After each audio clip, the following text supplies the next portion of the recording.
Hey guys, today I'm going to be cooking out of the Trim Healthy Mama cookbook, and I wanted to make the soft sprouted bread, as you can see there, and I really hope this turns out good because I love homemade bread. Okay, so the first step is going to be to put a tablespoon of honey, and mine's in this bottle because I get it from my homestead by the gallon. And this just makes it easier to use it and to give out. And I got this at Walmart, a little container. And we'll just go ahead and pour the honey into the warm water, and I'm going to let it dissolve.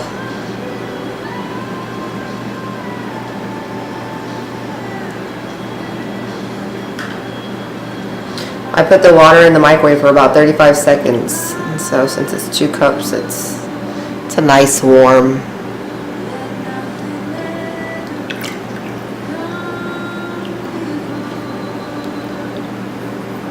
Okay, and then we want to add the yeast.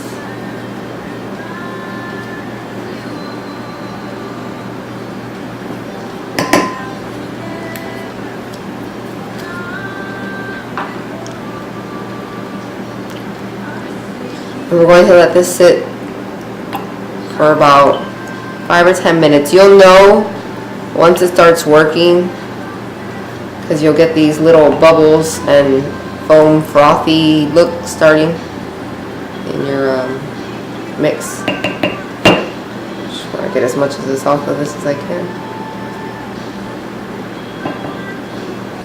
Okay, so we have our 3 cups of flour here, and I'm going to add my 1 teaspoon of salt and just mix that in. And then we're going to add our yeast, and this is kind of some of the froth that you'll see on top. And we'll just go ahead and make a pocket. It'll help for when you start mixing it. And pour in your fluids.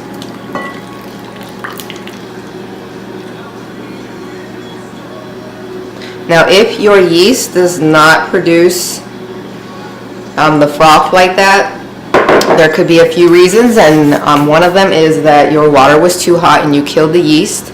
The second is that the yeast is bad, and so you might have to change it out. A lot of times it's better having not heating up your water if you just don't know how warm is too warm, and that can prevent you from killing the yeast yourself. And then we're going to add the butter.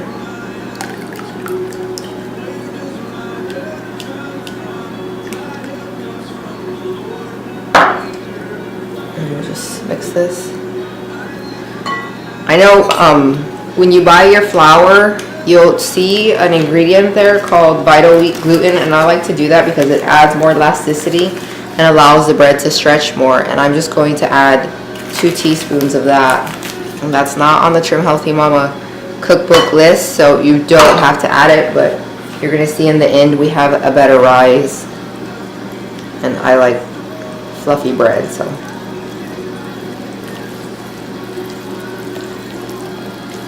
So we're going to notice that the dough is still wet, as it says in the book it will be.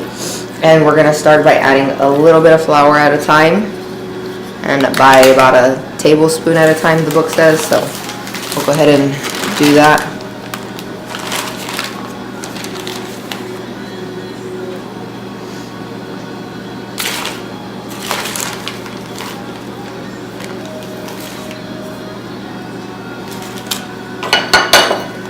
I'm going to use my cup and just shake it in.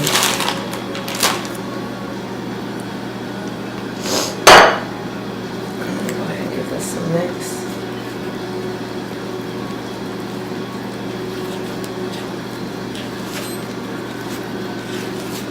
Now that was a few tablespoons at a time, obviously.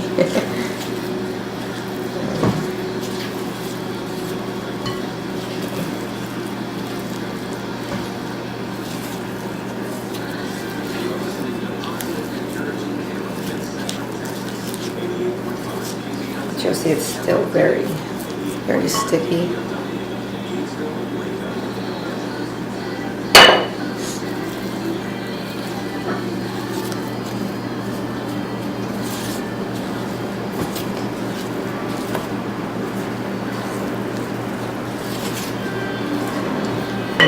going to flour my surface here. And just dump the dough out.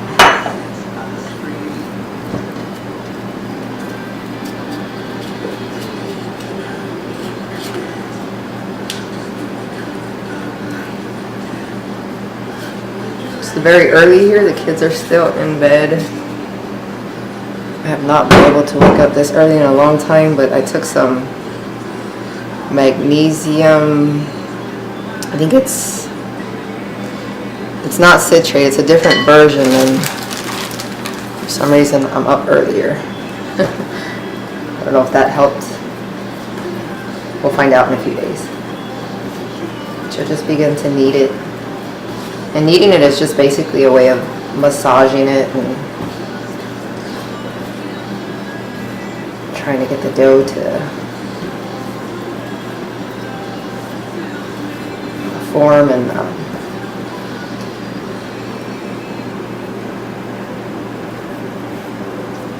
stick together better for one, but by kneading it you bring out the natural gluten in it, and that's what's going to help the dough to rise. And you'll notice it's still very sticky, so I'm going to get some more flour.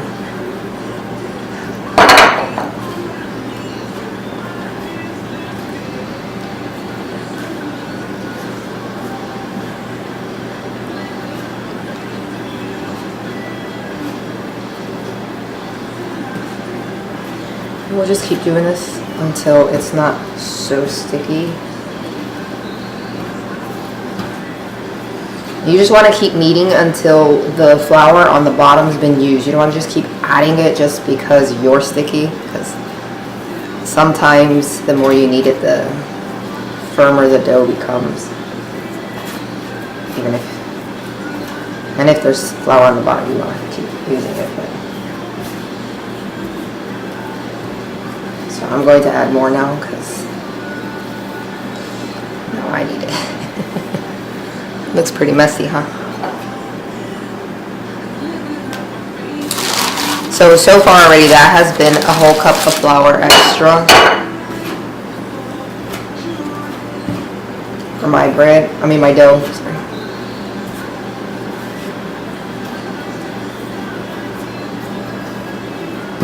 Like I said, if you make this in the mixer, it's a lot easier.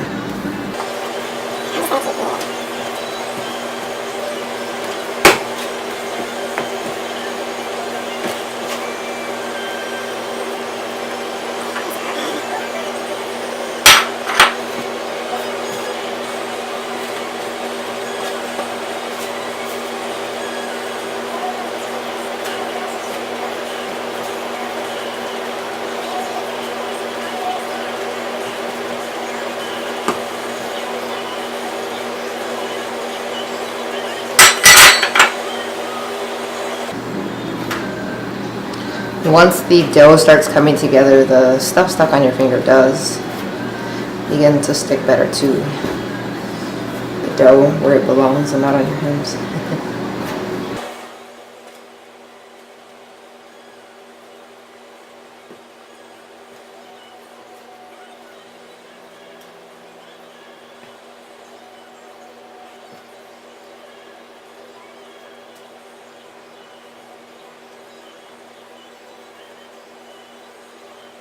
You don't want your dough to be so hard to knead, or it feels tough. So that means you probably added too much flour.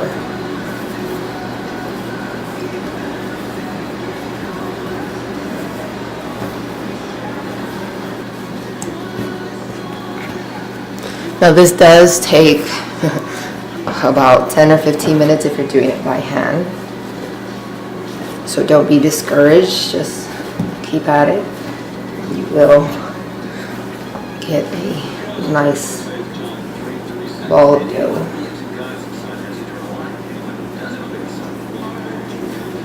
And there's nothing wrong with, once you started, if you're tired, giving it a break and then coming back and kneading a little bit more. or if your kids need you, you can stop and go tend to them. I have a bread machine too, and the bread machine could handle this. And just, I like to bake it in the oven though. I don't like the shape that the bread machine gives, so I put it on the dough setting and let it have a rise in there, and once that's done I take it out and put it in my bread pan. Okay, so I clean my surface off just so that some of the harder clumps will not get into the dough,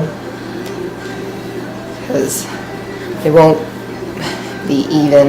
I haven't added any more flour to this. I think I ended up adding about 2 more cups or so. Basically what we want to be able to do is to take a piece and be able to stretch it and see through it, but mine is still, I don't know if we'll be able to see through this, but it's still very not stretchy, I guess. Okay, I just wanted to show y'all a tip. If you have to leave your dough, you want to leave it covered, or especially away from a air draft. I left mine for a little bit, so there's some humidity in it. But I'm gonna finish kneading it. Okay, so my dough is ready, and what I'm going to do is place it into this glass bowl that I need to spray. I'll spray it with some coconut oil, and that's just so it doesn't stick. And I'll go ahead and pick up my dough and fold it into a really nice ball and just pop it in here.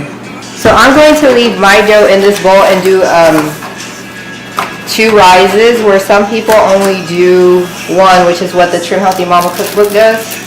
So skip this step and go on to the next one if you don't want to.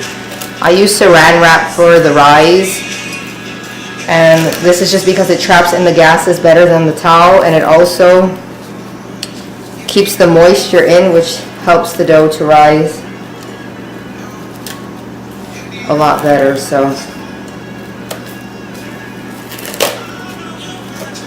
go ahead and do this step if you would like. Okay, so my dough has risen, and I'll show you. Remember how small it was? It's not so small anymore, so I'm going to remove this, and I'm going to place mine in loaf pans. Okay, so we're just going to remove this from the bowl.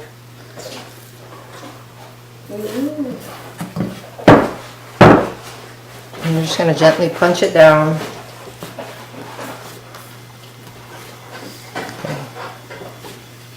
Then we're going to cut this in half. Excuse me.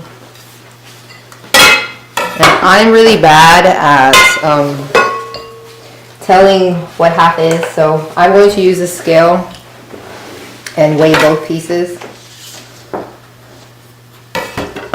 So this one weighs 1 pound.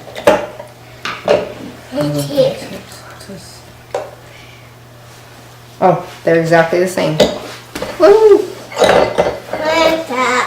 Yeah. Okay, so some of the kids are up already, so I'm going to spray my bread pans with some coconut oil. And then we're just going to shape the loaves into some pretty loaf shapes. I don't have another pan as small as that one because it says it makes small loaves. But I was reading the Trim Healthy Mama book, and it was saying that spelt flour, which is what I use, is not high in gluten. So I added the Vital Wheat gluten, but if you have a sensitivity to it, don't add it. Okay, so we'll just put that in there and disperse it evenly.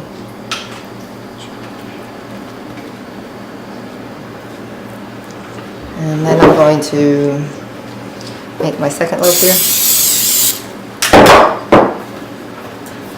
This pan's a little bit bigger, but it'll be fine. Okay.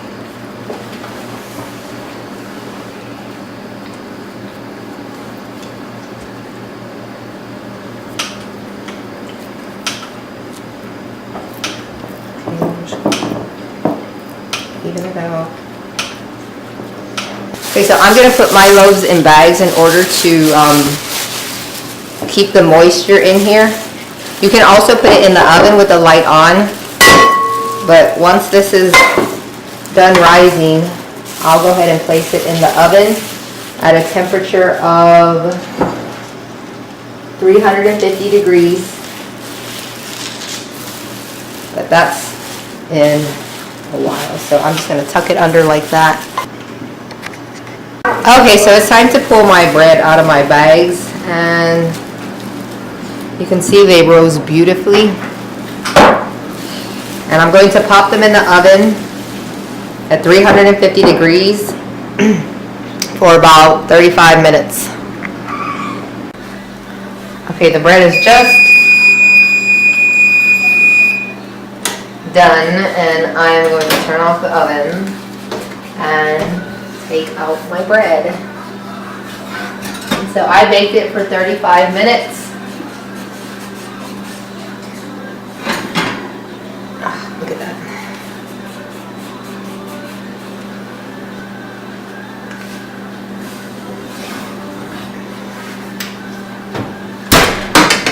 If you want it to be more brown, you can leave it in the oven a little bit longer. I kind of like the golden brown color that they have.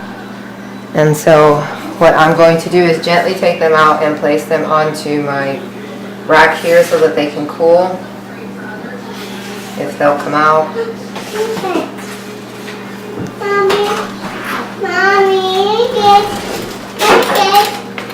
Can you please put that in the sink?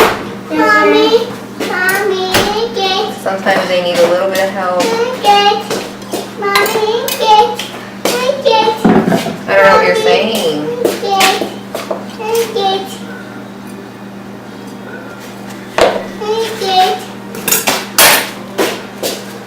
You can use a spatula too to try and help you loosen them up a little.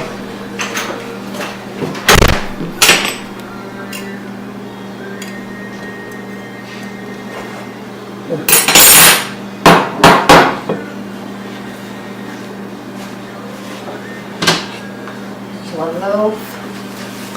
I'm not sure if y'all can see what I'm doing here. And here is the second one. That one comes out easier. And it did. Don't they look beautiful?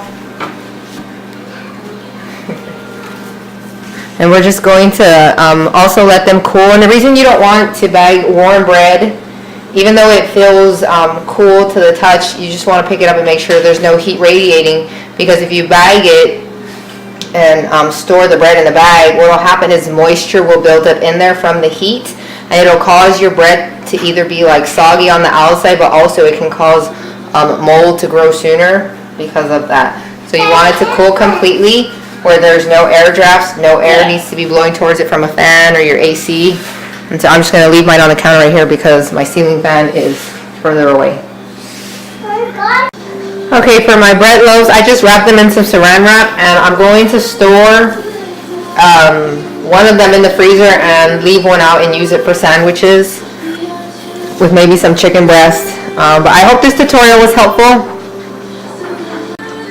Hey guys, I hope that tutorial was helpful on making the bread from the Trim Healthy Mama cookbook, and maybe y'all can give it a try. Thanks for watching. If y'all like my video, please like it or subscribe if you haven't, and take care.